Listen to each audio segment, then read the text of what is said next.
Hi everyone, welcome to e-learning class by Nagaraj Kharigar, JTO Government ITI Ripponpet. So ಇವತ್ತಿನ ದಿವಸ ನಾವು ಬಹಳ ಮುಖ್ಯವಾಗಿರ್ತಕ್ಕಂಥ ಒಂದು ವಿಷಯವನ್ನು ತಿಳ್ಕೊಳ್ತಕ್ಕಂಥ ಸಮಯ. ಸೊ ಅಂಥ ಒಂದು ವಿಷಯವನ್ನು ನಾವು ಏನಪ್ಪ ಅಂತ ಹೇಳಿದ್ರೆ ಟ್ರಾನ್ಸ್ಫಾರ್ಮರ್ ಆಯಿಲ್ ಟೆಸ್ಟಿಂಗ್ ಅಂತ ಬರ್ತದೆ. ಅಂದರೆ ಟೆಸ್ಟಿಂಗ್ ಆಫ್ ಟ್ರಾನ್ಸ್ಫಾರ್ಮರ್ ಆಯಿಲ್ ಬಹಳ ಇಂಪಾರ್ಟೆಂಟ್. ಸೊ ಭಾಳ ಮುಖ್ಯವಾಗಿರ್ತಕ್ಕಂಥ ಒಂದು ಚಾಪ್ಟರ್ ಅಂತಲೇ ಹೇಳ್ಬೋದು. ಸೊ ಈಗ ಇದ್ರ ಬೇಸ್ ಮೇಲೆ ಸಾಕಷ್ಟು ಜನ ಅವರು ಒಂದು ಸ್ವಂತ ಉದ್ಯೋಗನೂ ಕೂಡ ಮಾಡ್ತಾ ಇರೋದನ್ನು ನಾನು ನನ್ನ ಕಣ್ಣು ಮುಂದೆ ನೋಡಿದ್ದೀನಿ. ಸೊ ಹಾಗಾಗಿ ಇದೊಂದು ತುಂಬ ಯೂಸ್ಫುಲ್ ಟಾಪಿಕ್ ಅಂತ ಹೇಳ್ತೀನಿ ನಿಮಗೆಲ್ಲ. ಸೊ ಎಲ್ಲದಕ್ಕಿಂತ ಮುಂಚೆ ಕ್ಲಾಸನ್ನು ಸ್ಟಾರ್ಟ್ ಮಾಡಿಬಿಡೋಣ. So testing of transformer oil. So ಇಲ್ಲಿ for reliable use and maintenance of oil cooled transformers, the transformer oil shall be tested before initial filling of the oil as well as during service of the transformers. ಸಾಮಾನ್ಯವಾಗಿ ಈ transformer ನಮಗೆ ಒಳ್ಳೆ efficiency ಬರಬೇಕು, ಒಂದು ಒಳ್ಳೆ life ಬರಬೇಕು ಅಂತ ಹೇಳಿದ್ರೆ, ಅದರಿಂದ ಒಂದು ಒಳ್ಳೆ ಉಪಯೋಗಗಳಾಗಬೇಕು ಅನ್ನೋದಾದರೆ ನಮಗೆ ಎಲ್ಲದಕ್ಕಿಂತ ಮುಖ್ಯವಾಗಿ ಈ ಟ್ರಾನ್ಸ್ಫಾರ್ಮರ್ ಅಂತ ಆಯಿಲ್ ಏನಿದೆ, ಸೊ ಇದನ್ನು ಹಾಕೋದಕ್ಕಿಂತ ಮುಂಚೆ ನಾವು ಈ ಟ್ರಾನ್ಸ್ಫಾರ್ಮರ್ ಆಯಿಲ್ನ ಗುಣಮಟ್ಟವನ್ನು ಪರೀಕ್ಷೆ ಮಾಡಬೇಕಾಗತ್ತೆ. ಹಾಗೆ ಮೇಂಟೆನೆನ್ಸ್ ಟೈಮಲ್ಲೂ ಕೂಡ ಆಗಿಂದಾಗ ಈ ಟ್ರಾನ್ಸ್ಫಾರ್ಮರ್ ಆಯಿಲ್ನ ಗುಣಮಟ್ಟವನ್ನು ಪರೀಕ್ಷೆಗೆ ಒಳಪಡಿಸ್ತಾ ಇರಬೇಕಾಗತ್ತೆ. So as per the test result it may be required to filter the transformer oil or in some cases new oil may be recommended for safe and better maintenance of oil cooled transformers. ಸಾಮಾನ್ಯವಾಗಿ oil cooled ಟ್ರಾನ್ಸ್ಫಾರ್ಮರ್ಗಳಲ್ಲಿ ಏನು ಬಳಸ್ತೀವಿ ನಾವು ಆಯಿಲನ್ನು cooling and insulating ಮೀಡಿಯಾಗಿ. ಅಂಥ ಒಂದು ಟ್ರಾನ್ಸ್ಫಾರ್ಮರ್ನ ಗುಣಮಟ್ಟದ ಬಗ್ಗೆ ನಾವಿಲ್ಲಿ ತುಂಬ ಒಂದು ಕಾಳಜಿ ವಹಿಸಬೇಕಾಗತ್ತೆ. ಸೊ ಈ ರೀತಿ ಒಂದು ಟೆಸ್ಟಿಂಗಿಗೆ ಒಳಪಡಿಸಿದಾಗ ನಮಗೆ ಒಂದು ಗೊತ್ತಾಗ್ತಕ್ಕಂಥದ್ದು ಏನಪ್ಪ ಅಂದರೆ ಈ ಟ್ರಾನ್ಸ್ಫಾರ್ಮರ್ ಆಯಿಲ್ನ ಗುಣಮಟ್ಟ ಚೆನ್ನಾಗಿದೆಯಾ ಇಲ್ವಾ ಅಂತಕ್ಕಂಥದ್ದು. ಒಂದು ವೇಳೆ ಚೆನ್ನಾಗಿಲ್ಲ ಅಂತ ಹೇಳಿದ್ರೆ ಅದನ್ನು ನಾವೇನು ಮಾಡ್ಬೋದು, ಫಿಲ್ಟರೇಷನ್ ಅಂತ ಹೇಳ್ತೇವೆ. ಫಿಲ್ಟ್ರೇಷನ್ ಮಾಡ್ತಕ್ಕಂಥ ಒಂದು ಮೆಥಡ್ ಇದೆ. ಆ ಆಯಿಲನ್ನು ಫಿಲ್ಟ್ರೇಷನ್ ಮಾಡಿ ಮತ್ತೆ ಅದನ್ನು ಯೂಸಿಗೆ ಬರೋ ರೀತಿಯಲ್ಲಿ ಮಾಡ್ಕೋಬೋದು. ಒಂದು ವೇಳೆ ಆ ರೀತಿ ಮಾಡಿದರೂ ಕೂಡ ಅದು ಸೂಟಬಲ್ ಆಗೋದಿಲ್ಲ ಅಂತ ಅನಿಸಿರೋ ಅಂಥ ಸಂದರ್ಭದಲ್ಲಿ ಹೊಸ ಆಯಿಲನ್ನು ನಾವು ಹಾಕಬೇಕಾಗುತ್ತೆ. ಅದು ಹೊಸ ಟ್ರಾನ್ಸ್ಫಾರ್ಮರ್, ಈಗಷ್ಟೇ ಮ್ಯಾನುಫ್ಯಾಕ್ಚರಿಂಗ್ ಮಾಡಿರ್ತಕ್ಕಂಥ ಹೊಸ ಟ್ರಾನ್ಸ್ಫಾರ್ಮರ್ಗೆ ಆಯಿಲ್ ಹಾಕಬೇಕಾದ್ರೂ ಕೂಡ ಆಯಿಲ್ನ ಗುಣಮಟ್ಟವನ್ನು ಪರೀಕ್ಷೆಗೆ ಒಳಪಡಿಸಿ ಒಳ್ಳೆಯ ಕ್ವಾಲಿಟಿಯ ಆಯಿಲನ್ನು ಅದರಲ್ಲಿ ಫಿಲ್ ಮಾಡಬೇಕಾಗತ್ತೆ. ಹಾಗೆ ಮೇಂಟೆನೆನ್ಸ್ ಸಂದರ್ಭದಲ್ಲೂ ಕೂಡ ಹಾಗೆ ಮಾಡಬೇಕಾಗುತ್ತೆ. ಹಾಗೆ ಮಾಡೋದ್ರಿಂದ ಮಾತ್ರ ನಾವು ಆ ಟ್ರಾನ್ಸ್ಫಾರ್ಮರ್ನ ಒಂದು ಒಳ್ಳೆ ಲೈಫನ್ನು ನೋಡ್ಬೋದು. ಹಾಗೆ ಒಳ್ಳೆ ಎಫಿಷಿಯನ್ಸಿ ಮತ್ತು ಅದರಿಂದ ಒಳ್ಳೆಯ ಲಾಭವನ್ನು ನಾವು ಪಡಿಬಹುದು ಅಂತಕ್ಕಂಥದ್ದು. So the following test are conducted periodically to decide the performance of the transformer oil. ಹಾಗಾದರೆ ಆ ಟ್ರಾನ್ಸ್ಫಾರ್ಮರ್ನ ಆಯಿಲ್ನ ಪರ್ಫಾರ್ಮೆನ್ಸ್ ಹೇಗಿದೆ, ಅದರ ಗುಣಮಟ್ಟ ಹೇಗಿದೆ ಅನ್ನೋದನ್ನು ನಾವು ಆಗಿಂದಾಗ ಒಂದು ಟೆಸ್ಟಿಗೆ ಒಳಪಡಿಸ್ತಾ ಇರ್ತೀವಿ. ಸೀಮಿತ ಮೇಂಟೆನೆನ್ಸ್ ಅವಧಿನಲ್ಲಿ ಅದನ್ನು ಟೆಸ್ಟ್ ಮಾಡಬೇಕಾಗತ್ತೆ. ಅಂಥ ಟೆಸ್ಟನ್ನು ಏನೆಲ್ಲ ಟೆಸ್ಟ್ಗಳನ್ನು ಮಾಡಿ ಟ್ರಾನ್ಸ್ಫಾರ್ಮರ್ನ ಆಯಿಲ್ನ ಗುಣಮಟ್ಟವನ್ನು ಪರೀಕ್ಷೆ ಮಾಡ್ತೀವಿ ಅನ್ನೋದನ್ನು ನೋಡೋದಾದರೆ, ಮೊದಲನೇದಾಗಿ field test of insulation oil, ಹಾಗೆ ಎರಡನೇದು crackle test of insulating oil, third one dielectric test of insulating oil, ಹಾಗೆ fourth one acidity test of transformer oil. ಹೀಗೆ 4 ರೀತಿಯಲ್ಲಿ ಈ ಟ್ರಾನ್ಸ್ಫಾರ್ಮರ್ನ ಆಯಿಲನ್ನು ನಾವು ಟೆಸ್ಟಿಗೆ ಒಳಪಡಿಸ್ತೀವಿ. ಆ ಎಲ್ಲ 4 ರೀತಿಯಲ್ಲಿ ಟೆಸ್ಟನ್ನು ಒಳಪಡಿಸಿದ ನಂತರನೇ ಆ ಟ್ರಾನ್ಸ್ಫಾರ್ಮರ್ ಆಯಿಲ್ನ ಗುಣಮಟ್ಟ ಚೆನ್ನಾಗಿದೆ, ಅದನ್ನು ಬಳಸ್ಬೋದು. ಇದನ್ನು ಬಳಸೋದ್ರಿಂದ ನನ್ನ ಟ್ರಾನ್ಸ್ಫಾರ್ಮರ್ನಿಂದ ಒಳ್ಳೆಯ ಎಫಿಷಿಯನ್ಸಿ ಪಡಿಬೋದು, ಹಾಗೆ ಟ್ರಾನ್ಸ್ಫಾರ್ಮರ್ನ ಒಳ್ಳೆ ಲೈಫ್ ಬರುತ್ತೆ ಅಂತ ನಾವು ಡಿಸೈಡ್ ಮಾಡ್ತೀವಿ.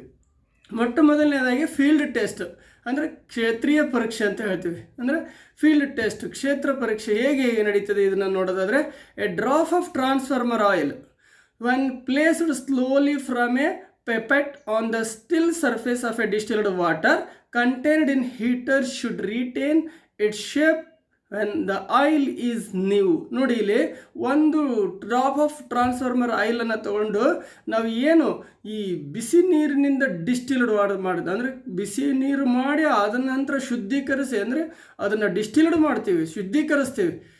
ಹಾಗೆ ಮಾಡಿರ್ತಕ್ಕಂಥ ಸಮತಟ್ಟಾದ ನೀರಿನ ಮೇಲ್ಭಾಗದಲ್ಲಿ ಒಂದು ಡ್ರಾಪ್ ಆಫ್ ಈ ಟ್ರಾನ್ಸ್ಫಾರ್ಮರ್ ಆಯಿಲ್, ಒಂದು ಹನಿ ಈ ಟ್ರಾನ್ಸ್ಫಾರ್ಮರ್ನ ಆಯಿಲನ್ನು, ಈ ಪೆಪೆಟ್ ಅಂತ ಹೇಳಿದರೆ ಆ ಟ್ರಾನ್ಸ್ಫಾರ್ಮರ್ನ ಆಯಿಲ್ನ ನಾವು ಒಂದು ಗ್ಲಾಸ್ ಟ್ಯೂಬ್ ಅಂತ ಇರ್ತದೆ, ಗ್ಲಾಸ್ ಟ್ಯೂಬ್ ಥರದ ಒಂದು ಸಾಧನವನ್ನು, ಒಂದು ಟೂಲನ್ನು ತಗೊಂಡು ಆ ಟ್ರಾನ್ಸ್ಫರ್ ಆಯಿಲ್ನ ಅದರಲ್ಲಿ ತೆಗೆದುಕೊಂಡು ಒಂದು ಡ್ರಾಪ್ ಆಯಿಲನ್ನು ಪೆಪೆಟ್ನ ಸಹಾಯದಿಂದ ನಾವು ಈ ಸರ್ಫೇಸ್ ಆಫ್ ಶುದ್ಧೀಕರಿಸಿದ ನೀರಿನ ಸರ್ಫೇಸ್ ಆಫ್ ವಾಟರ್ ಮೇಲೆ ಆ ಒಂದು ಡ್ರಾಪ್ ಹಾಕಿದಾಗ ಏನಾಗುತ್ತೆ ಅಂತ ಹೇಳಿದ್ರೆ, ಆ ಡ್ರಾಪ್ ಹೇಗಿರಬೇಕು ಅಂದರೆ ಒಂದು ಶೇಪಲ್ಲಿ ಇರಬೇಕಾಗುತ್ತೆ, ಅದು ಒಂದು ಗುಡ್ ಶೇಪಲ್ಲಿ ಇರಬೇಕಾಗುತ್ತೆ. ಹೇಗೆ ಅಂತ ಹೇಳಿದ್ರೆ ಲೈಕ್ ದಿಸ್, ಈ ಒಂದು ಚಿತ್ರದಲ್ಲಿ ನಾವು ತೋರಿಸಿರೋ ಹಾಗೆ ಹೀಗೆ ಅದು ಒಂದು ಡ್ರಾಪ್ ಆಯಿಲು ಈ ರೀತಿಯಾಗಿ ಬೀಳಬೇಕಾಗತ್ತೆ. ಹೀಗೆ ಬಿದ್ದರೆ ಅದನ್ನು ನಾವು ಹೇಳ್ತೀವಿ ಒಂದು ಸ್ಟೇರ್ ತೊಗೊಂಡು, ಅಂದರೆ ಒಂದು ಪೆಪೆಟ್ ತೊಗೊಂಡು ನಾನೇನು ಮಾಡಿದ್ದೀನಿ, ಆ ಟ್ರಾನ್ಸ್ಫಾರ್ಮರ್ನ ಆಯಿಲ್ನ ಒಂದು ಡ್ರಾಪನ್ನು ಆ ಶುದ್ಧೀಕರಿಸಿದ ಡಿಸ್ಟಿಲ್ಡ್ ವಾಟರ್ ಮೇಲೆ ನಾನು ಅದನ್ನು ಹಾಕಿದ್ದೀನಿ. ಆಗದು ಒಂದು ಡ್ರಾಪ್ ಎಷ್ಟು ಹೇಗೆ ನಿಂತಿದೆ ಅನ್ನೋದನ್ನು ನೀವು ಈ ಚಿತ್ರದಲ್ಲಿ ಕಾಣಬಹುದು ಅಂತ ಹೇಳ್ತೀವಿ. ಹಾಗೆ in the case of used cyclooctane oil ಅಂತ, ಅಂದರೆ ಸೈಕ್ಲೋಆಕ್ಟೇನ್ ಆಯಿಲ್ ಅಂತಕ್ಕಂಥದ್ದು ಯೂಸ್ ಮಾಡಿರ್ತಕ್ಕಂಥ, ಅಥವಾ ಪ್ಯಾರಾಫಿನ್ ಆಯಿಲ್ಸ್, ಒಂದು ಯೂಸ್ ಮಾಡದೇ ಇರತಕ್ಕಂಥ ಪ್ಯಾರಾಫಿನ್ ಆಯಿಲ್ ಅಥವಾ ಯೂಸ್ ಮಾಡಿರ್ತಕ್ಕಂಥ ಸೈಕ್ಲೋಆಕ್ಟೇನ್ ಆಯಿಲ್, ದ ಡ್ರಾಪ್ ಯೂಸ್ವಲಿ ಫ್ಲ್ಯಾಟೆನ್ಡ್. ಸಾಮಾನ್ಯವಾಗಿ ಆ ಆಯಿಲ್ನ ಡ್ರಾಪ್ಗಳು ಏನಿರ್ತವೆ ಹಿಂಗೆ ಹರಡ್ಕೊಳ್ಳುತ್ತೆ, ಹೇಗೆ ಫ್ಲ್ಯಾಟೆನ್ಡ್ ಆಗುತ್ತೆ. If this flattened drop occupies, ಹೇಗೆ ಅಂತ ಹೇಳಿದ್ರೆ ಇಲ್ಲಿ ಚಿತ್ರದಲ್ಲಿ ತೋರಿಸಿದೆ ನೋಡಿ, ಹೀಗೆ ನಾನು ಈ ಡ್ರಾಪ್ ಆಫ್ ಆಯಿಲ್ ಹಾಕಿದ ತಕ್ಷಣ ಹೀಗಾಗಲ್ವ.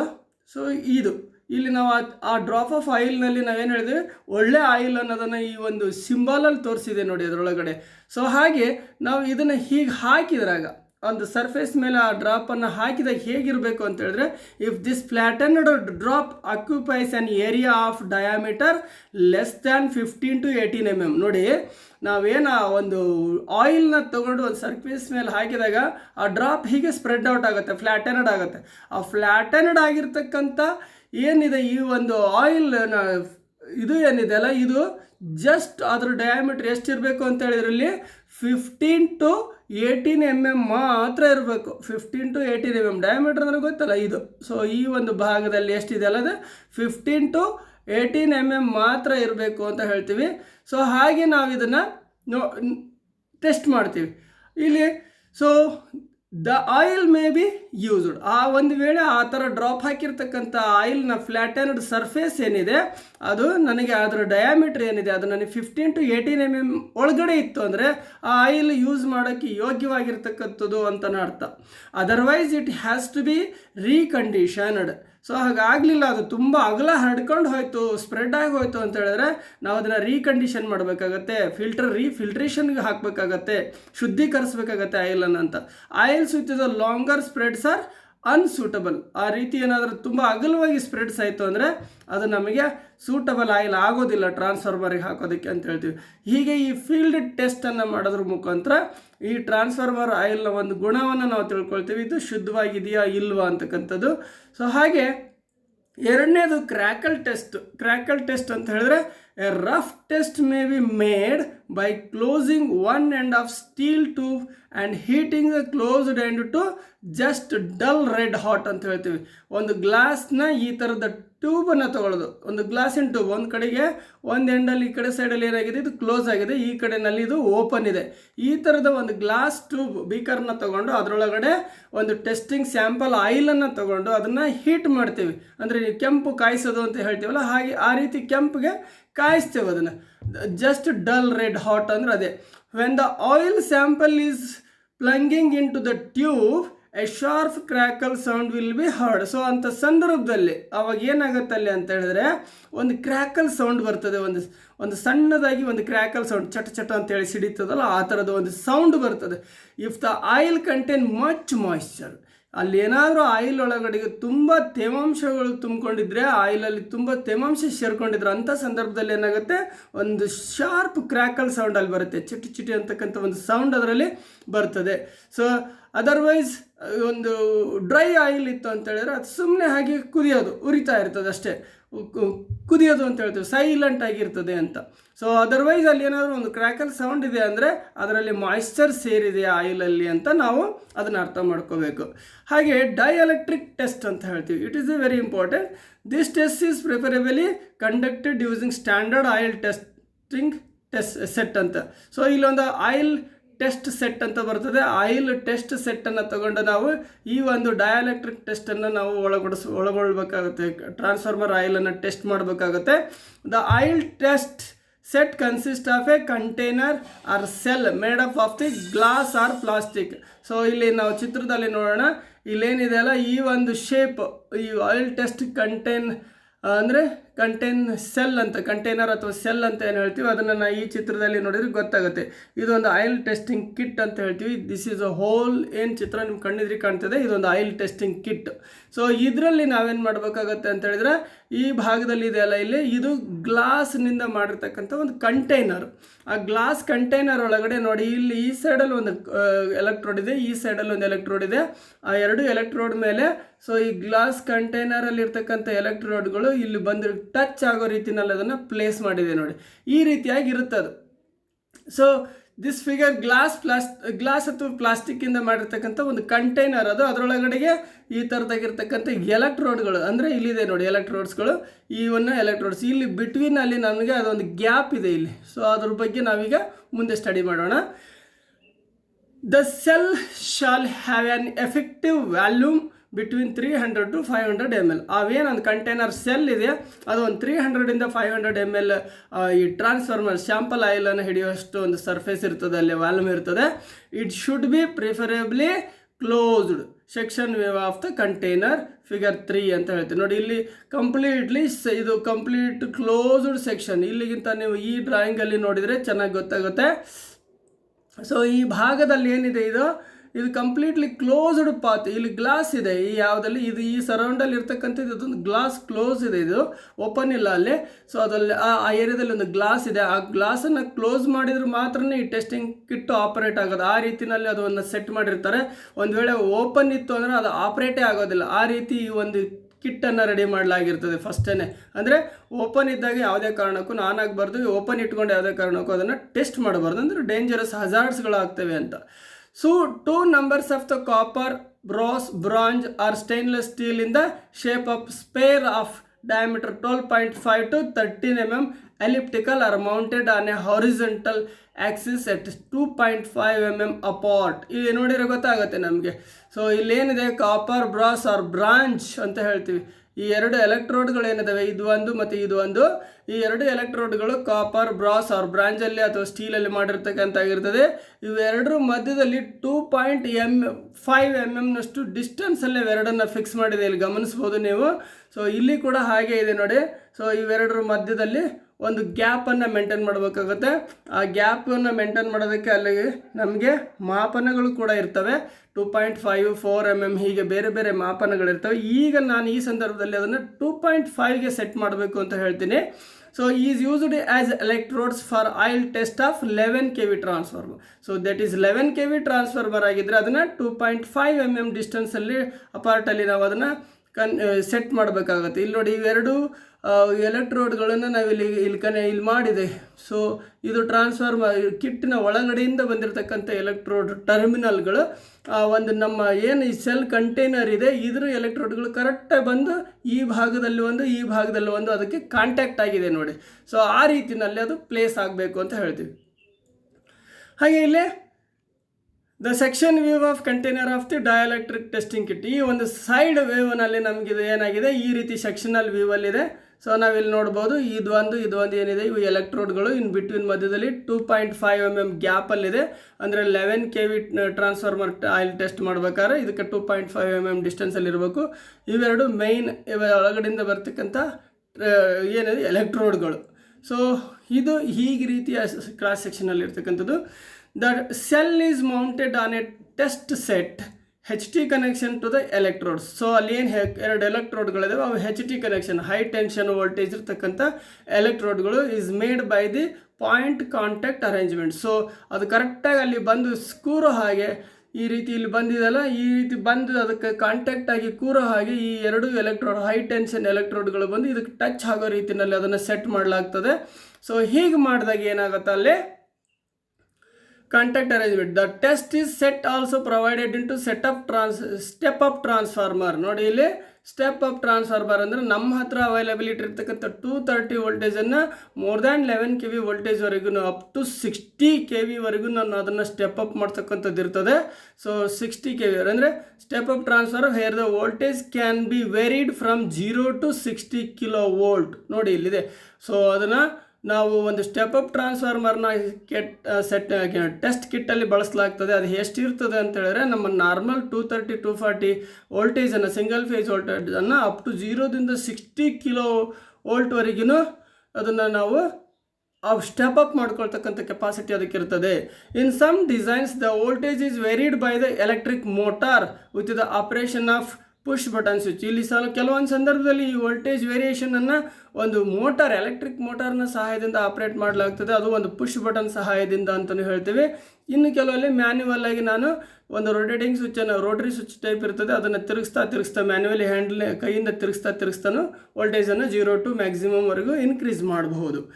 ಸೊ ಒಂದು ಕಂಡಕ್ಟಿಂಗ್ ಡೈಎಲೆಕ್ಟ್ರಿಕ್ ಟೆಸ್ಟ್ ಹೇಗೆ ಮಾಡೋದು ಅನ್ನೋದನ್ನು ನಾವು ಇಲ್ಲಿ ಸಿಂಪಲ್ಲಾಗಿ ಹೇಳೋದಾದರೆ, for conducting dielectric test on transformer oil, the oil is to be gently agitated and turned over several times so that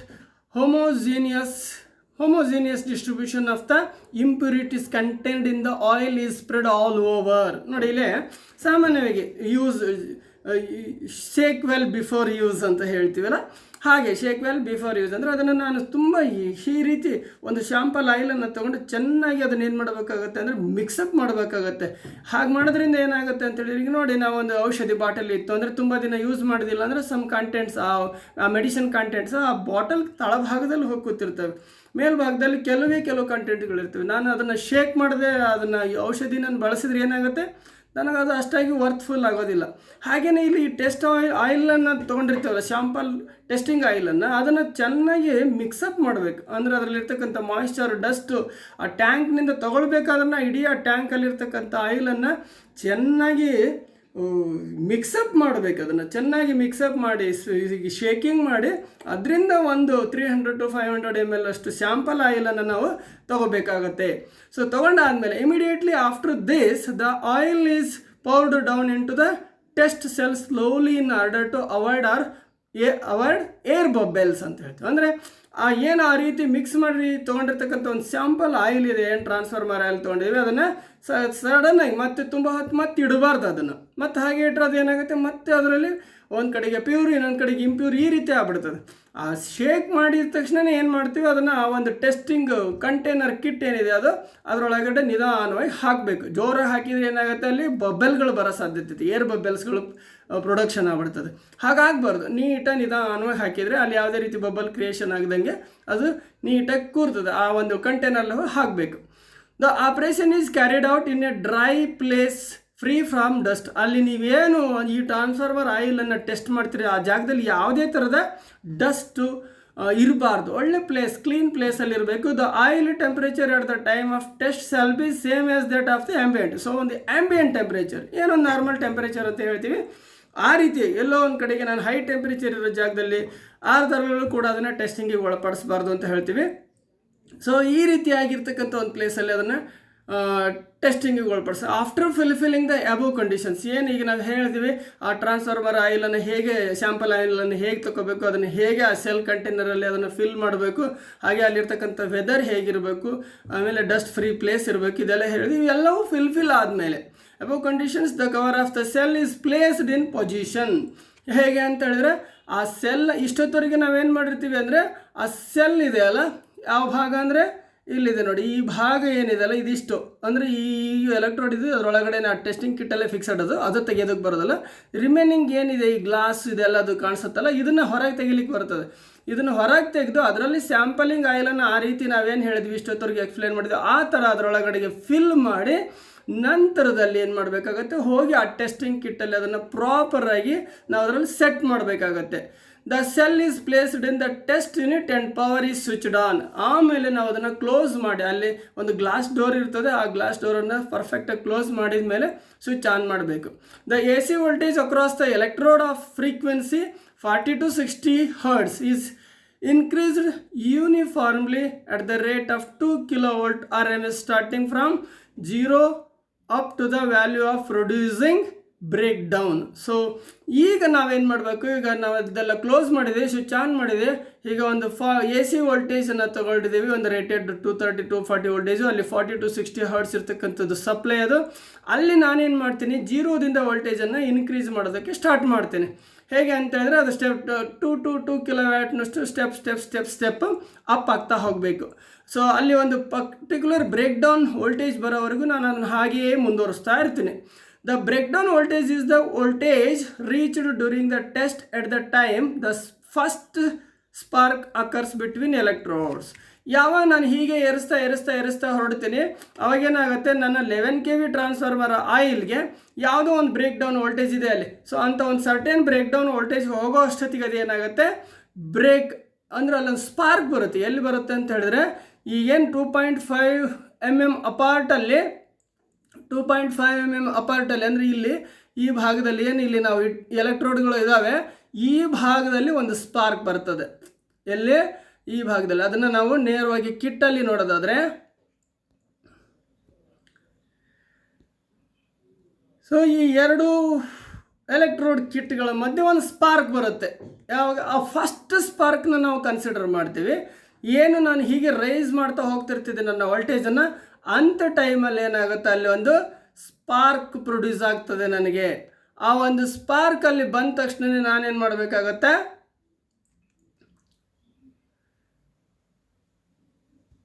ಅದನ್ನೇ ನಾನಿಲ್ಲಿ ಬ್ರೇಕ್ ಡೌನ್ ವೋಲ್ಟೇಜ್ ಅಂತೇಳಿ ಕನ್ಸಿಡರ್ ಮಾಡ್ತೀನಿ ಅಂತ ಹೇಳ್ತೀನಿ. ಸೊ ಅವಾಗ ಏನಾಗುತ್ತೆ ಇಲ್ಲಿ ಅಂತ ಹೇಳಿದ್ರೆ,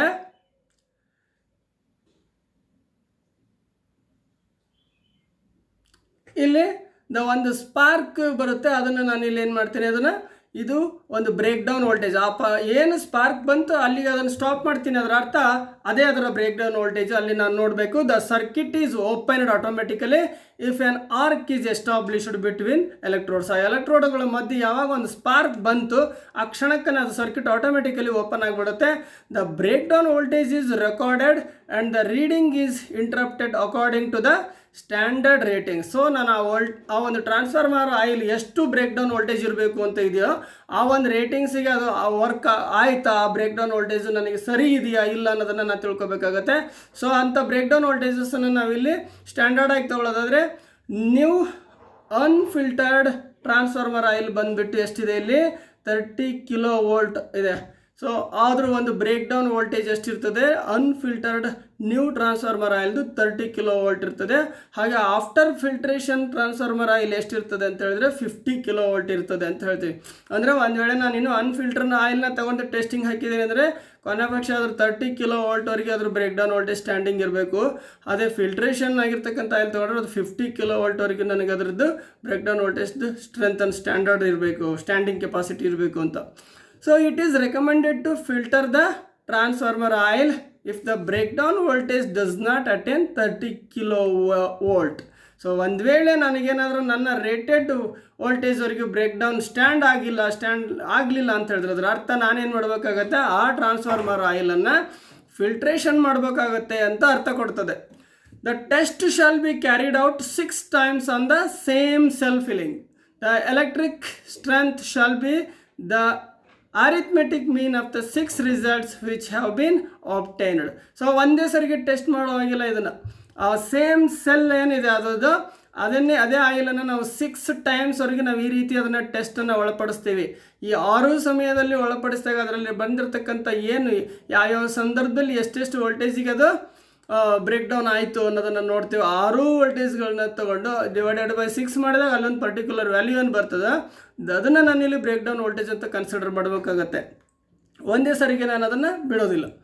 ಸೊ ಇಲ್ಲಿ ಏನೊಂದು ಟ್ರಾನ್ಸ್ಫಾರ್ಮರ್ ಆಯಿಲ್ ಟೆಸ್ಟಿಂಗ್ ಕಿಟ್ ಇದೆ, ಅದರ ಒಂದು ಸರ್ಕ್ಯೂಟ್ ಡಯಾಗ್ರಾಮ್ ಹೀಗಿರ್ತದೆ. ಸೊ ನಾನಿಲ್ಲಿ ನೋಡ್ಬೋದು, ಒಂದು 230 volts ನನಗೆ 40 to 60 Hz ಇರ್ತಕ್ಕಂಥ ಸಪ್ಲೈನ ನಾನು ಇಲ್ಲಿ ಇನ್ಪುಟ್ ಮಾಡ್ತೇನೆ. ಇದೊಂದು ಸ್ಟೆಪ್ ಅಪ್ ಟ್ರಾನ್ಸ್ಫಾರ್ಮರ್ ಆಗಿರ್ತದೆ. ಇಲ್ಲಿ ನನ್ನ 230 240 volts ಅಲ್ಲಿ kV ಲೆವೆಲ್ಗೆ ಸ್ಟೆಪ್ ಅಪ್ ಆಗಿ ಬರ್ತದೆ. ಹಾಗೆ ಇದರೊಳಗೆ ಒಂದು ಸರ್ಕ್ಯೂಟ್ ಬ್ರೇಕರ್ನ ನಾವಿಲ್ಲಿ ನೋಡ್ಬೋದು. ಸೊ ಇಲ್ಲಿ ಏನು ಈ ಭಾಗದಲ್ಲಿ ಕಾಣ್ತಾ ಇದೆ, ಇವೇ ನನ್ನ ಎಲೆಕ್ಟ್ರೋಡ್ ಪಾಯಿಂಟ್ಗಳು. ಅದು ಔಟ್ಪುಟ್ನಲ್ಲಿ ಇದೆ, ಅಂದರೆ ಹೈ ವೋಲ್ಟೇಜ್ ಔಟ್ಪುಟ್ ಸೈಡಲ್ಲಿ ಬರ್ತದೆ, ಹೈ ವೋಲ್ಟೇಜ್ ಸೈಡ್ ಔಟ್ಪುಟ್ಟಲ್ಲಿದೆ. ಸೊ ಈ ಪಾಯಿಂಟ್ಗಳೇ ನಮಗಿಲ್ಲಿ ಆ ಟೆಸ್ಟಿಂಗ್ ಎಲೆಕ್ಟ್ರೋಡ್ಗಳಾಗಿರ್ತವೆ ಅನ್ನೋದನ್ನು ನಾನಿಲ್ಲಿ ಗಮನಿಸಬೇಕು. ಸೊ ಇವೆರಡರ ಮಧ್ಯೆ, ಟೆಸ್ಟಿಂಗ್ ಎಲೆಕ್ಟ್ರೋಡ್ಗಳ ಮಧ್ಯೆ ನನ್ನ 11 kV ಟ್ರಾನ್ಸ್ಫಾರ್ಮರಿಗೆ ಬಳಸ್ತಕ್ಕಂಥ ಆಯಿಲು ಜಸ್ಟ್ 2.5 mm ಥಿಕ್ನೆಸ್ ಡಿಸ್ಟೆನ್ಸಲ್ಲಿ ಇರ್ತದೆ ಎಲೆಕ್ಟ್ರೋಡ್ಗಳು. ಸೊ ಅಷ್ಟೇ ಡಿಸ್ಟೆನ್ಸಲ್ಲಿದ್ದಾಗ ಯಾವ ಒಂದು ಲೆವೆಲ್ಗೆ ನನ್ನ ವೋಲ್ಟೇಜ್ ರೈಸ್ ಮಾಡ್ತಾ ಹೋಗ್ತೀನಿ, ಆ ಬೇಸ್ ಮೇಲೆ ಟ್ರಾನ್ಸ್ಫಾರ್ಮರ್ ಆಯಿಲ್ ಸರಿ ಇದೆ ಅಥವಾ ಇಲ್ಲ ಅನ್ನೋದನ್ನು ನಾನಿಲ್ಲಿ ತಿಳ್ಕೊಳ್ತೇನೆ. ಈ ರೀತಿ ಇದು ವೆರಿ ಇಂಪಾರ್ಟೆಂಟ್ ಒಂದು ಟ್ರಾನ್ಸ್ಫಾರ್ಮರ್ ಆಯಿಲ್ ಟೆಸ್ಟಿಂಗ್ ಕಿಟ್ ಮಾಡ್ತಕ್ಕಂಥದ್ದು. ಮತ್ತೊಂದು ಟೆಸ್ಟ್ ಇದೆ, ಆಸಿಡಿಟಿ ಟೆಸ್ಟ್ ಅಂತ ಹೇಳ್ತೀವಿ. The acid products are formed by the oxidation of the oil.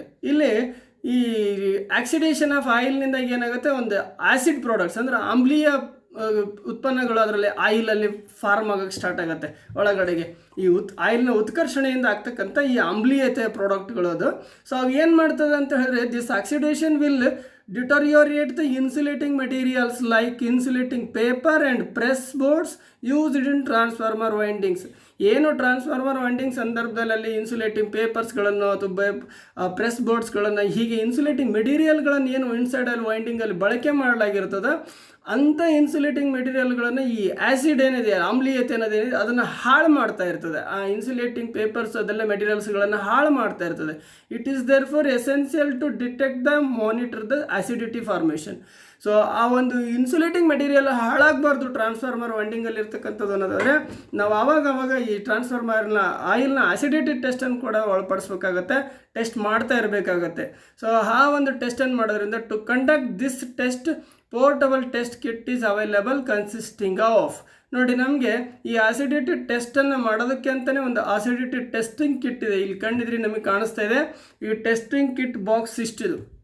ಈ ಟೆಸ್ಟಿಂಗ್ ಕಿಟ್ ಬಾಕ್ಸಲ್ಲಿ ಏನೇನೆಲ್ಲ ಇರ್ತವೆ ಅನ್ನೋದನ್ನು ನೋಡೋದಾದರೆ, ಮೊಟ್ಟ ಮೊದಲನೇದಾಗಿ 2 polythene bottles containing 100 ml each of ethyl alcohol and sodium carbonate solution of 0.0085 in concentration ಅಂತ ಹೇಳ್ತೀವಿ. ಮತ್ತು ಅದ್ರ ಜೊತೆಯಲ್ಲಿ an indicator bottle containing universal indicator, 4 clean glass test tube, 3 graduated droppers which serves as a pipettes, and color chart with acidity range and instruction booklet. ಇವೆಲ್ಲವೂ ಕೂಡ ಆ acidity test ಕಿಟ್ಟಲ್ಲಿ ಬರ್ತಕ್ಕಂಥದ್ದು. So ಅದನ್ನು ಹೇಗೆ ಇಲ್ಲಿ ಬಳಸೋದು, ಅದರ ಪ್ರೊಸೀಜರ್ ಏನಂತ ನೋಡೋದಾದರೆ, the test is conducted by taking 1.1 ml of insulating oil to be tested. ಏನು ಟೆಸ್ಟಿಂಗ್ ತಗೊಳ್ತೀವಿ ಆ ಒಂದು ಆಯಿಲನ್ನು 1.1 ml ಅಷ್ಟು ಆ ಇನ್ಸುಲೇಟಿಂಗ್ ಆಯಿಲನ್ನು ತಗೊಳ್ಳೋದು ಇನ್ test tube. 8 ml oil, 1 ml of rectified spirit is added and mixture is to be gently shaken. So ಅದನ್ನು ತಗೊಂಡು ಆ ಒಂದು ಗ್ಲಾಸ್ ಬೀಕರ್ಸಲ್ಲಿ ತೊಗೊಂಡು ಅದನ್ನು ಶೇಕ್ ಮಾಡ್ತಕ್ಕಂಥದ್ದು, ಗ್ಲಾಸ್ ಬಾಟ್ಲಲ್ಲಿ ಹಾಕಿ ಶೇಕ್ ಮಾಡೋದು. Further 1 ml of solution of 0.0085 n sodium carbonate added. ಅದಾದಮೇಲೆ shake ಆದಮೇಲೆ ಈ ಒಂದು ಸೊಲ್ಯೂಷನನ್ನು ಕೂಡ ಅದರಲ್ಲಿ ಆ್ಯಡ್ ಮಾಡ್ತೀವಿ. ಅದ್ರ ಜೊತೆಯಲ್ಲಿ after shaking the test tube once again 5 drops of universal indicator is added. ನೋಡಿ, ಪ್ರತಿ ಒಂದೊಂದು ಐಟಮನ್ನು ಹಾಕ್ತೀವಿ, ಶೇಕ್ ಮಾಡ್ತೀವಿ, ಒಂದು ಐಟಮನ್ನು ಹಾಕ್ತೀವಿ, ಶೇಕ್ ಮಾಡ್ತೀವಿ. ಆ್ಯಸ್ ಪರ್ ಪ್ರೊಸೀಜರ್ಲಿ ಇಲ್ಲಿ ಹಾಗೆ ಮಾಡಬೇಕಾಗುತ್ತೆ. ಐಟಮನ್ನು ಆ್ಯಡ್ ಮಾಡೋದು, ಶೇಕ್ ಮಾಡೋದು, ಆ್ಯಡ್ ಮಾಡೋದು, ಶೇಕ್ ಮಾಡೋದು, ಹೀಗೆ ಮಾಡ್ತಾ ಹೋಗಬೇಕಾಗತ್ತೆ. The resulting mixture develops A colour depending on the acidity value of the mixture. ಹೀಗೆ ನಾವು ಆ ಟೆಸ್ಟಿಂಗ್ ಆಯಿಲ್ನಲ್ಲಿ ಇಲ್ಲಿರ್ತಕ್ಕಂಥ ಟೆಸ್ಟಿಂಗ್ ಕಿಟ್ಟಲ್ಲಿರ್ತಕ್ಕಂಥ ಏನು ಆ ಒಂದು ಕೆಮಿಕಲ್ಗಳಿದಾವೆ ಅದನ್ನು ಹಾಕಿ ಶೇಕ್ ಮಾಡೋದು, 1 by 1 ಹಾಕೋದು, ಶೇಕ್ ಮಾಡೋದು, ಹೀಗೆ ಮಾಡ್ತಾ ಹೋದಂಗೆ ಆ ಒಂದು ಟೆಸ್ಟಿಂಗ್ ಮಿಕ್ಸ್ಚರ್ ಏನಿದೆ ಅದು ಒಂದಷ್ಟು ಕಲರ್ಗಳನ್ನು ಇಲ್ಲಿ ನೋಡ್ಬೋದು. ಏನು ಕಲರ್ಗಳು? The approximate colour range will be as follows. Total acidity value in numbers. So 0.00 0 ಅಂದರೆ ಇದು ಆಸಿಡಿಟಿ ಲೆವೆಲ್ 0 ಇದೆ ಅಂದಾಗ ಅದರ ಕಲರ್ ಹೇಗಿರುತ್ತೆ ಅಂದರೆ ಅದೇನು ಕಂಪ್ಲೀಟ್ ಆ ಮಿಕ್ಸ್ಚರ್ ಇದೆ, ನಾವೀಗ ಶೇಕ್ ಮಾಡ್ತಾ ಬಂದಿದ್ದೀವಿ. ಸೊ ಅದ್ರ ಕಲರ್ ಬ್ಲ್ಯಾಕ್ ಇನ್ ಕಲರಲ್ಲಿ ಇರ್ತದೆ. ಹಾಗಿದ್ರೆ ಅದರ ಆಸಿಡಿಟಿ ಲೆವೆಲ್ 0 ಇದೆ ಅಂತ ಅರ್ಥ. 0.2 ಆಸಿಡಿಟಿ ಲೆವೆಲ್ ಇದ್ದರೆ ಅದು ಗ್ರೀನ್ ಕಲರಿಗೆ ತಿರುಗುತ್ತೆ, ಹಸಿರು ಬಣ್ಣ ಆಗುತ್ತೆ ಅಂತ. ಹಾಗೆಯೇ 0.5 ಆಸಿಡಿಟಿ ಲೆವೆಲ್ ಇತ್ತಂದ್ರೆ ಅದು ಯೆಲ್ಲೋ ಕಲರ್ ಆಗುತ್ತೆ, ಅಂದರೆ ಹಳದಿ ಬಣ್ಣಕ್ಕೆ ಬರುತ್ತೆ. ಹಾಗೆ 1 ಆಸಿಡಿಟಿ ವ್ಯಾಲ್ಯೂ ಇತ್ತು ಅಂತ ಹೇಳಿದ್ರೆ ಅದು ಆರೆಂಜ್ ಬಣ್ಣಕ್ಕೆ ಬರುತ್ತೆ. ಹೀಗೆ ಆ ಬಣ್ಣಗಳ ಮೇಲೆ ಅದರಲ್ಲಿರ್ತಕ್ಕಂಥ ಆಸಿಡಿಟಿ ಲೆವೆಲನ್ನು ನಾವು ನೋಡ್ಬೋದು. ಅದು ಎಷ್ಟು ಕಡಿಮೆ ಇರ್ತದೆ ಆಸಿಡಿಟಿ ಲೆವೆಲ್ ಅಷ್ಟು ಅದರ ಕ್ವಾಲಿಟಿ ಚೆನ್ನಾಗಿದೆ ಅಂತಲೇ ಅರ್ಥ ಆಗ್ತದೆ. ಜಾಸ್ತಿ ಆದಂಗೆಲ್ಲ ನಾವು ಅದನ್ನೇನು ಮಾಡಬೇಕಾಗತ್ತೆ, ಆಯಿಲನ್ನು ಫಿಲ್ಟ್ರೇಷನ್ಗೆ ಒಳಪಡಿಸ್ಬೇಕಾಗತ್ತೆ. ಅದಕ್ಕೂ ಮೀರಿ ಆದರೂ ನನಗೆ ಕರೆಕ್ಟ್ ಲೆವೆಲಿಗೆ ಬರಲಿಲ್ಲ ಅಂದರೆ ನಾವು ಹೊಸ ಆಯಿಲನ್ನೇ ನಾವು ಅಲ್ಲಿ ರೀಪ್ಲೇಸಿಗೆ ಬಳಸಬೇಕಾಗತ್ತೆ. ಹಾಗೆ anyhow the color chart will be provided with the test kit to indicates exact value ಅಂತ ಹೇಳ್ತೀವಿ. ಸೊ ಇದೇ ಈ ಟೆಸ್ಟಿಂಗ್ ಕಿಟ್ಟು. ಈ ಟೆಸ್ಟಿಂಗ್ ಕಿಟ್ಟಲ್ಲಿ ನೋಡಿರೋ ಗೊತ್ತಾಗುತ್ತೆ. ಇಲ್ಲಿ A colour chart for rapidly determining the acid content in insulation oil ಅಂತ ಹೇಳ್ತೀವಿ. 0.00 ಇದ್ದಾಗಲ್ಲಿ ಏನಿದೆ ಬ್ಲ್ಯಾಕ್ ಇದೆ, 0.05 ಇದ್ದಾಗಲ್ಲಿ ನಮಗೆ ಹಸಿರು ಬಣ್ಣ, ಹೀಗೆ ಬೇರೆ ರೇಂಜಿಗೆ ಇರ್ತಕ್ಕಂಥದ್ದು ನಮಗೆ ಗೊತ್ತಾಗುತ್ತೆ. ಇಲ್ಲಿ neutralisation number milligram of KOH per gram ಅಂತ ಹೇಳ್ತೀವಿ. ಇದರಲ್ಲಿರ್ತಕ್ಕಂಥದ್ದು KOH ಪರ್ ಗ್ರಾಮ್ ಅಂತ ಹೇಳ್ತೀವಿ. ಈ ರೀತಿಯಾಗಿ ನಾವೇನು ಮಾಡ್ಬೋದು, ಆಸಿಡಿಟಿ ಟೆಸ್ಟನ್ನು ಮಾಡ್ತೀವಿ. ಸೊ ಒಟ್ಟಾರೆಯಾಗಿ ಟ್ರಾನ್ಸ್ಫಾರ್ಮರ್ ಆಯಿಲನ್ನು ಯಾವ ರೀತಿಯಲ್ಲಿ ಟೆಸ್ಟ್ ಮಾಡ್ತೀವಿ ಅಂದರೆ, ಇಲ್ಲಿ 4 ಥರದಲ್ಲಿ ಆಯಿಲನ್ನು ಟೆಸ್ಟಿಂಗಿಗೆ ಒಳಪಡಿಸ್ತೀವಿ. ಅಂದರೆ ಅದರ ಟ್ರಾನ್ಸ್ಫಾರ್ಮರ್ ಆಯಿಲ್ನ ಗುಣಮಟ್ಟ ಹೇಗಿದೆ ಅನ್ನೋದನ್ನು ತಿಳ್ಕೊಳ್ಳೋದಕ್ಕೆ ನಾವು 4 ರೀತಿಯಲ್ಲಿ ಅದನ್ನು ಟೆಸ್ಟ್ಗೆ ಒಳಪಡಿಸ್ಬೇಕಾಗತ್ತೆ. ಯಾಕಂತೇಳಿದ್ರೆ ಹಾಗೆ ಮಾಡಿದಾಗ ಮಾತ್ರ ನಮಗೆ ಟ್ರಾನ್ಸ್ಫಾರ್ಮರು ಒಳ್ಳೆ ಲೈಫ್ ಬರೋದು. ಒಳ್ಳೆ ಕ್ವಾಲಿಟಿ ಆಯಿಲನ್ನು ಟ್ರಾನ್ಸ್ಫಾರ್ಮರ್ ಟ್ಯಾಂಕಲ್ಲಿ ಫಿಲ್ ಮಾಡೋದ್ರಿಂದ ನನಗೆ ಅದರ ಎಫಿಷಿಯನ್ಸಿ ಇರ್ಬೋದು, ಅದರ ಲೈಫ್ ಇರ್ಬೋದು, ಎಲ್ಲದೂ ಕೂಡ ಒಳ್ಳೆ ಎಫಿಷಿಯನ್ಸಿ ಇರ್ತದೆ ಅಂತ ಹೇಳ್ತೀವಿ, ಒಳ್ಳೆ ಲೈಫ್ ಇರ್ತದೆ ಅಂತ. ಹಾಗೆ ನೋಡಿದಾಗ ಇಲ್ಲಿಗೆ ಫೀಲ್ಡ್ ಟೆಸ್ಟ್ ಅಂತ ಹೇಳಿದ್ವಿ. ಫೀಲ್ಡ್ ಟೆಸ್ಟಲ್ಲಿ ಏನು ಮಾಡ್ತೀವಿ, ಆ ಆಯಿಲ್ನ ಡ್ರಾಪನ್ನು ಡಿಸ್ಟಿಲ್ಡ್ ವಾಟರ್ ಮೇಲೆ ಒಂದು ಡ್ರಾಪ್ ಆಯಿಲ್ನನ್ನು ಹಾಕೋದ್ರ ಮುಖಾಂತರ ಅದು ಯಾವ ರೀತಿ ಇರುತ್ತೆ, ಅದರ ಶೇಪ್ ಏನಂದರೆ ಅದು ರಿಟೇನ್ ಇಟ್ಸ್ ಶೇಪ್ ಅಂತ ಹೇಳ್ತೀವಿ. ಇಟ್ ಶುಡ್ ಬಿ ರಿಟೇನ್, ಅದು ಡ್ರಾಪ್ ಆಗಿ ಇರಬೇಕು ಅಲ್ಲಿ. ಹಾಗೆ ನೋಡ್ಕೋಬೇಕಾಗುತ್ತೆ. ಇಲ್ಲಿ ಲೈಕ್ ದಿಸ್, ಇಲ್ಲಿ ಡ್ರಾಪ್, ಅದರೊಳಗಡೆ ಸ್ಪ್ರೆಡ್ ಆಗಿ ಹೋಗಬಾರ್ದು. ಡಿಸ್ಟಿಲ್ಡ್ ವಾಟರ್ನಲ್ಲಿ ಅದು ಸ್ಪ್ರೆಡ್ ಆಗಿ ಹೋಗಬಾರ್ದು, ಹಾಗೆ ಡ್ರಾಪ್ ಆಗಿರಬೇಕು ಅಂತ. ಅದು ಫುಲ್ಲಿ ಸ್ಪ್ರೆಡ್ ಆಗಿ ಹೋಯ್ತು ಅಂದರೆ ಅದು ಅನ್ಯೂಸ್ಡ್, ಅದು ಯೂಸಿಗೆ ಬರೋದಂಥ ಆಯಿಲ್ ಆಗಿದೆ ಅಂತಲೇ ಅರ್ಥ. ಹಾಗೆಯೇ ಅದ್ರ ಜೊತೆಯಲ್ಲಿ ಒಂದು ಸರ್ಫೇಸ್ ಏರಿಯಾದಲ್ಲಿ ಹಾಕಿದಾಗ ಅದರದ್ದು ಡ್ರಾಪ್ ಎಷ್ಟಿರಬೇಕು ಅಂತ ಹೇಳಿದ್ರೆ, ಹಾಗೆ ಮಾಡಿದಾಗ 15 to 18 mm ಇರಬೇಕು ಅಷ್ಟೇ. ಅದಕ್ಕಿಂತ ಜಾಸ್ತಿ ಹೋಗ್ಬಾರ್ದು. ಅದಕ್ಕಿಂತ ಜಾಸ್ತಿ ಹೋದರೆ ಅದನ್ನು ನಾವು ಮತ್ತೆ ಫಿಲ್ಟ್ರೇಷನ್ ಮಾಡಬೇಕು ಅಂತೇಳಿ ನಾವಿಲ್ಲಿ ರೆಕಮೆಂಡ್ ಮಾಡ್ತೀವಿ. 15 to 80 mm ಅಷ್ಟೇ. ಅದರದ್ದು ಒಂದು ಡಯಾಮೀಟರ್ ಎಷ್ಟಿರಬೇಕು, 15 to 18 mm ಇರಬೇಕು ಅಂತ ಹೇಳ್ತೀವಿ.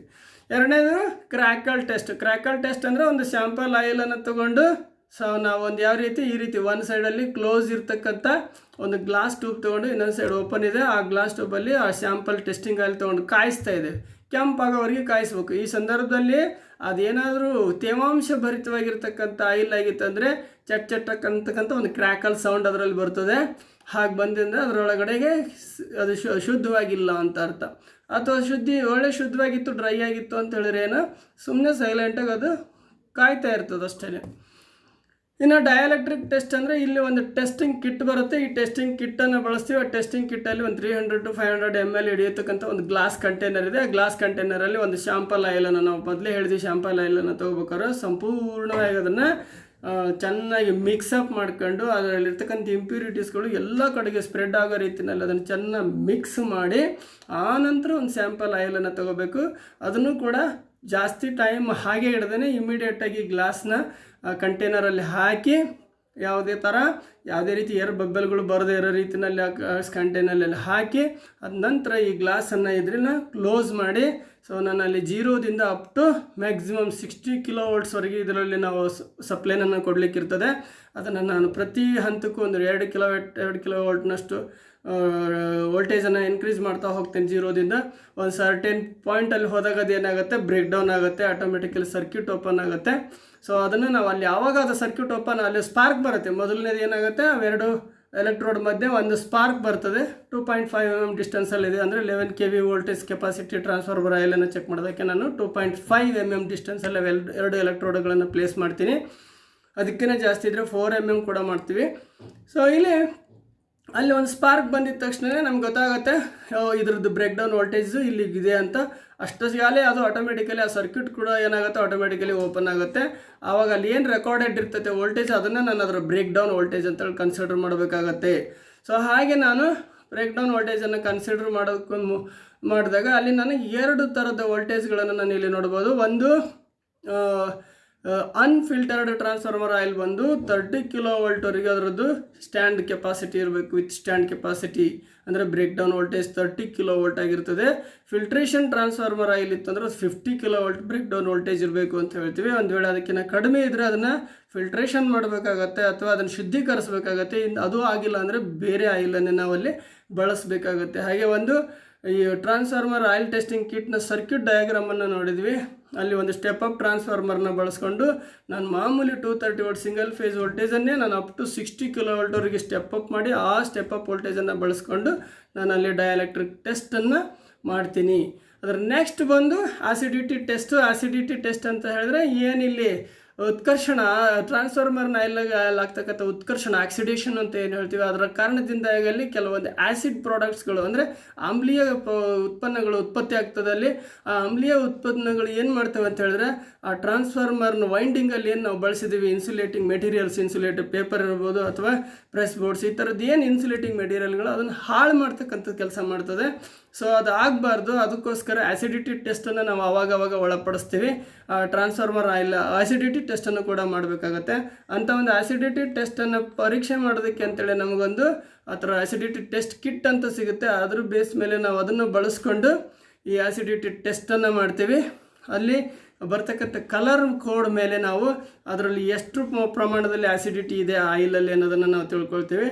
ಸೊ ಇದನ್ನು ನಾವು ಈ ರೀತಿ ಟ್ರಾನ್ಸ್ಫಾರ್ಮರ್ ಆಯಿಲನ್ನು ಟೆಸ್ಟಿಗೆ ಒಳಪಡಿಸ್ತಕ್ಕಂಥದ್ದು, ಟೆಸ್ಟ್ ಮಾಡ್ತಕ್ಕಂಥದ್ದು. ಈ ವಿಡಿಯೋನ ಮತ್ತೆ ನೋಡಿ ಟ್ರಾನ್ಸ್ಫಾರ್ಮರ್ ಆಯಿಲನ್ನು ಟೆಸ್ಟ್ ಹೇಗೆ ಮಾಡೋದನ್ನು ಎಲ್ಲರೂ ಚೆನ್ನಾಗಿ ತಿಳ್ಕೊಳ್ಳಿ.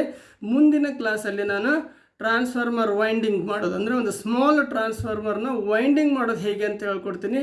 ಅದಂತೂ ಬಹಳ ಮುಖ್ಯವಾಗಿರ್ತಕ್ಕಂಥ ಚಾಪ್ಟ್ರು. ನೀವು ಅದನ್ನು ಹಂತವಾಗಿ ಅಲ್ಲಿ ಚಾಪ್ಟರ್ಗಳು 3-4 ಸ್ಟೆಪ್ಸಲ್ಲಿ ಅದರದ್ದು ಕ್ಲಾಸಸ್ಗಳು ಬರ್ತವೆ. ಅವಷ್ಟು ಪಾರ್ಟ್ ಬೈ ಪಾರ್ಟ್ ನೋಡ್ತಾ ಹೋದರೆ ಖಂಡಿತ ನೀವು ವೈಯಕ್ತಿಕವಾಗಿ ಸಣ್ಣ ಟ್ರಾನ್ಸ್ಫಾರ್ಮರ್ಗಳನ್ನು ವೈಂಡಿಂಗ್ ಮಾಡೋದ್ರ ಮುಖಾಂತರ ನೀವೇ ಸ್ವಂತ ಉದ್ಯೋಗವನ್ನು ಕ್ರಿಯೇಟ್ ಮಾಡಿಕೊಡ್ತಕ್ಕಂಥ ಒಂದು ಒಳ್ಳೆಯ ಕ್ಲಾಸಸ್ಗಳು ಮುಂದೆ ಬರ್ತಕ್ಕಂಥದ್ದು. ಪ್ರತಿಯೊಬ್ಬರು ಮಿಸ್ ಮಾಡಿಕೊಳ್ಳದೆ ಆ ಕ್ಲಾಸ್ಗಳನ್ನು ನೋಡಿ ನೀವು ಸ್ವಂತಕ್ಕೆ ಅತ್ಯಂತ ಕಡಿಮೆ ಬಜೆಟ್ನಲ್ಲಿ ಒಂದು ಸ್ವಂತ ಉದ್ಯೋಗವನ್ನು ಮಾಡ್ತಕ್ಕಂಥ ಎಬಿಲಿಟಿ ನಿಮಗೆ ಬರ್ತದೆ.